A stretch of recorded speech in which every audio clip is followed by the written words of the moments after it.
When playing handball, I decided to dedicate myself to the position of the goalkeeper to ensure I didn't worsen an ongoing injury. I aimed to improve my goalkeeping dexterity by collecting data and implementing a variety of strategies accordingly. Because handball is naturally a fast-paced game integrated with countless open skills, intercepting the ball as a goalkeeper can be extremely difficult, especially because the opponents can shoot at close proximities to the goal by jumping into the goal crease. As I was at a cognitive stage to begin, this would make it challenging for me to commence developing my skill because the rapid game plan would not allow me an abundance of time to contemplate how I should react. In first game, through kinesthetic feedback, I became aware that I was extremely uncomfortable as this was my first time playing as a goalkeeper in any sport. This manifested through augmented feedback. As we can see in the playback of the video, I am moving uncomfortably and disorientatedly, demonstrating that I was still at a cognitive level. We can also see my lack of confidence affecting my performance, as my average save-to-goal ratio per minute was 0.421. My fear of the ball gradually became an irrelevant stimulus, detrimentally affecting my arousal level and would later become a psychological issue that I would have to deal with to allow improvement. The tactic I implemented to combat my fear was to warm up each game rolling to the ground, which braced me for powerful impacts. When comparing my performance to an elite athlete, I highlighted our biggest differences so I can improve on my weaknesses. One drastic difference that I noted was how they were extremely flexible and were constantly using their legs to block. Elite performers would execute dynamic middle splits as they protected the goals. With this information, I proceeded to construct a program consisting of a variety of stretches that would improve my flexibility, targeting the elasticity of my adductors.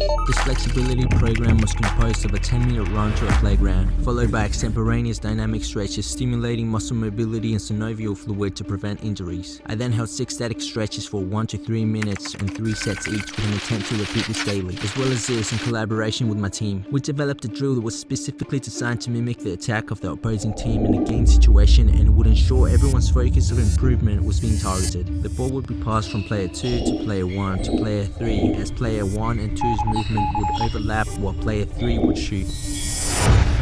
We would rehearse this drill from 1 to 2 times a week for about 40 minutes. This drill simulated the intensity of a game situation, helping me to psychologically become accustomed to the speed of the play and the power of the shot, as the shooter was positioned with an open shot, allowing them to shoot with power and unpredictability, improving my skill of decision making. By week 3, I became aware that the mass practice of a team's drill began to take positive effect. I found that my intention to save the ball had improved, revealing my positive skill transfer of training to receive a ball at my feet over several years. Even though in most occasions I seemed to psychologically overcome my fear of the ball, I was far too eager to intercept it, pushing my arousal level beyond the optimal performance curve into a stressful state. This caused me to inadequately track the attack in proportion to the goal, being far too focused on the ball, forgetting about the goal and carelessly leaving an open gap. Nevertheless, my save-to-goal ratio per minute was improved by 50%, averaging at a total of 0.621. This suggested improvement, but as I could not perceive my inadequate movement patterns, I still displayed cognitive behavior. Matthew, who has trained as a soccer goalkeeper for years and has acquired much valuable knowledge, advised me to focus on getting set before the shot, as it will give me the best chance of saving it with the skills I currently have. His negative feedback was essential to my development, and without it I might not have realized my unstable arousal level.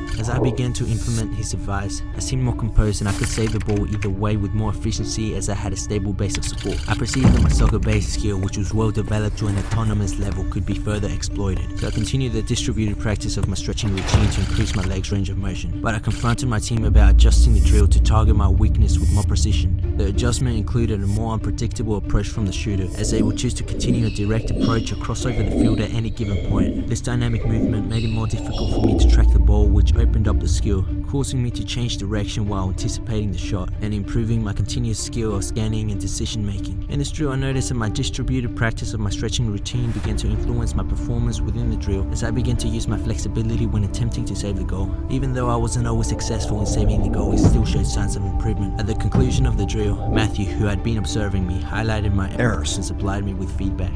I was made aware through Matthew's feedback that I was far too close to the goals, allowing the attacker more space to shoot. I purposely did this as I thought it would grant me more time to react, but under further examination, it was clear through the playback of the video that I did in fact further expose the goal. This negative terminal feedback aided me in further developing my movement patterns to successfully protect the goal from opponents. Because it was augmented, it enhanced my task intrinsic feedback and allowed me to gain information from an external point of view, which was essential to my development. By week 5, there was a clear improvement in my movement as I distanced myself from the goal to shut down the space of the attacker. My healthier movement patterns reflected my save-to-goal ratio per minute, for it drastically improved by 66%, averaging at a total of 1-to-1. My tracking of the ball had improved, but I did not always fully commit to saving the ball, as I just put my hand out hoping to save it, demonstrating that my arousal was not at its peak. We were unable to play games or train as a team in the upcoming weeks because of the coronavirus restrictions. On the closed list, auction houses, indoor and outdoor play centres.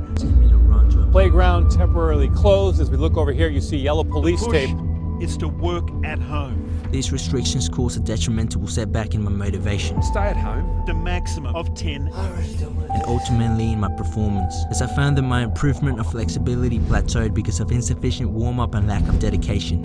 Whatever, that's good enough. Once school schedule normalized, my save-to-goal ratio per minute diminished by 86%, averaging at 0.14-to-1, which made me feel as if I was starting all over again. This retrogressing development was due to a sustained period of inactivity, which exemplifies the importance of consistency and conditioning over a long period of time when learning a new skill in order to retain the ability. As the faster it is learned, the easier it will be forgotten. At the discovery of my incompetent performance, I conducted a training session which targeted my ability to cover the corners of the goal, forcing me to fully commit, which helped me to regulate my arousal level and control the automatic positioning when playing a goal.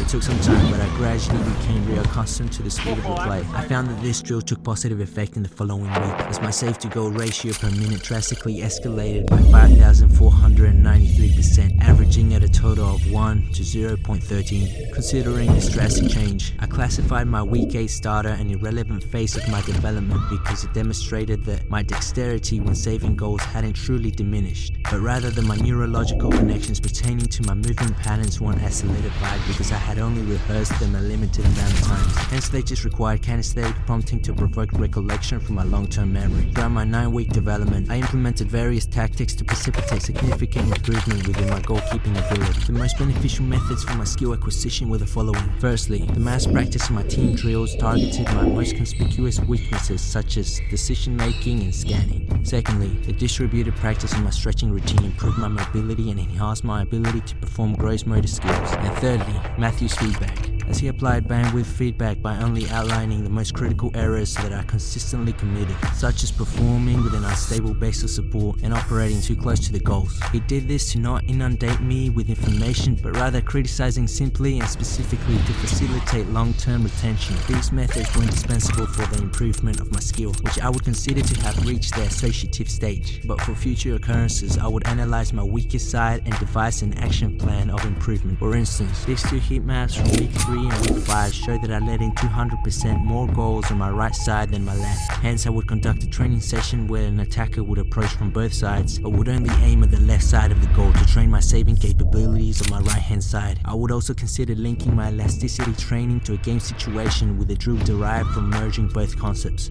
such as lunging as far as possible to block balls aimed at the bottom corners. This link would be imperative to truly adhere to the training principle of specificity, because without the link, the training demands do not match the game demands of flexibility. As in the game, it is dynamic, but in my program, it is static. This might have been one of the reasons why I was unable to utilize my flexibility within game situations as often as elite performers do. These considerations would enhance my development to draw closer to the autonomous range, but I would never truly reach a stage within the restriction of 9 weeks because it takes a substantial period of time to attain.